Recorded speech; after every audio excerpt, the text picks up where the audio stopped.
Bismillahirrahmanirrahim. Bismillahirrahmanirrahim. Assalamualaikum warahmatullahi wabarakatuh. Alhamdulillahilladzi hadana li hada wa ma kunna linahtadiya laula an hadana Allah. Wassalatu wassalamu ala sayyidina Muhammadin wa ala alihi wa sahbihi ajmain, amma ba'du. Bagaimana kabarnya anak-anakku semua yang saat ini masih berada di rumah bersama keluarga? Semoga ananda semua beserta keluarga selalu diberi kesehatan, keberkahan, kenikmatan oleh Allah Subhanahu wa taala. Amin, Allahumma amin.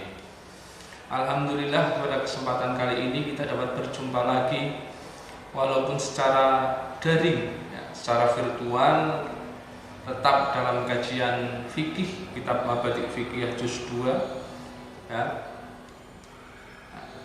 Ini merupakan suatu hal yang patut kita syukuri.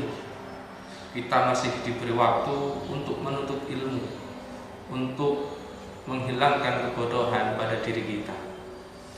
Selanjutnya, pada kesempatan kali ini, ketika kita kemarin sudah membahas tentang toharoh.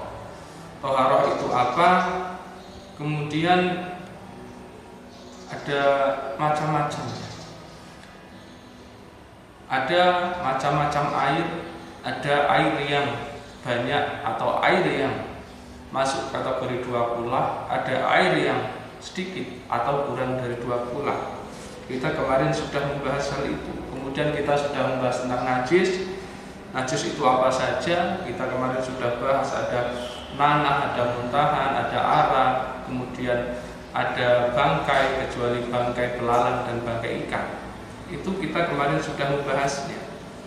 Kemudian bagaimana cara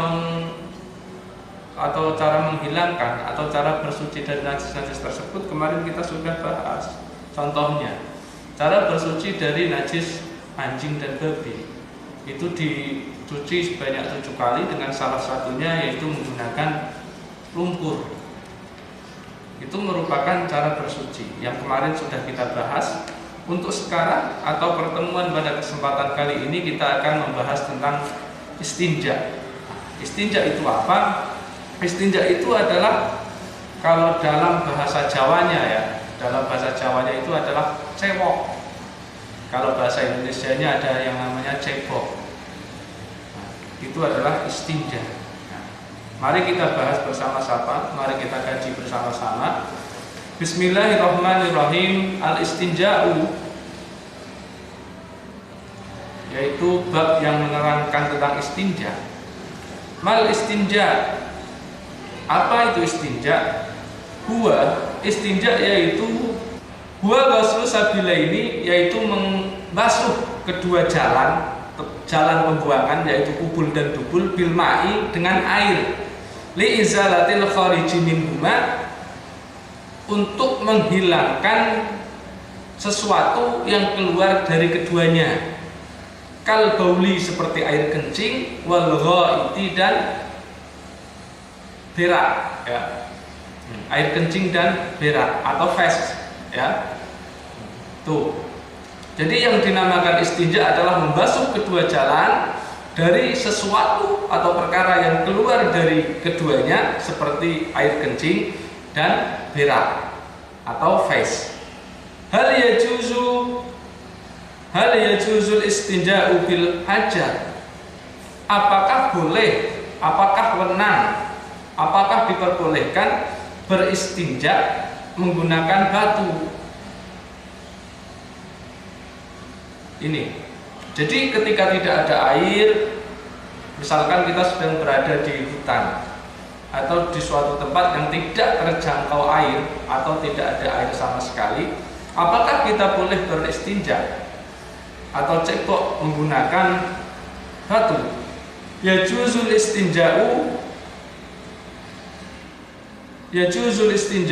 boleh beristinja dengan batu, bi thalati ahjarin, dengan 3 batu, hatta tazula, sehingga hilang sehingga hilang an-najasatu najisnya, minal mahali dari tempat najis tersebut. Bapak ulangi, yajuzul istinja'u bi thalathati ahjarin, boleh beristinja dengan menggunakan 3 batu, hatta tazula, sehingga hilang an-najasatu najisnya, minal mahali dari tempat najis tersebut. Jadi boleh kita beristinja menggunakan batu dengan syarat menggunakan 3 batu atau batu yang memiliki 3 sudut atau bentuknya segitiga. Itu boleh, dengan syarat najis tersebut masih dalam kondisi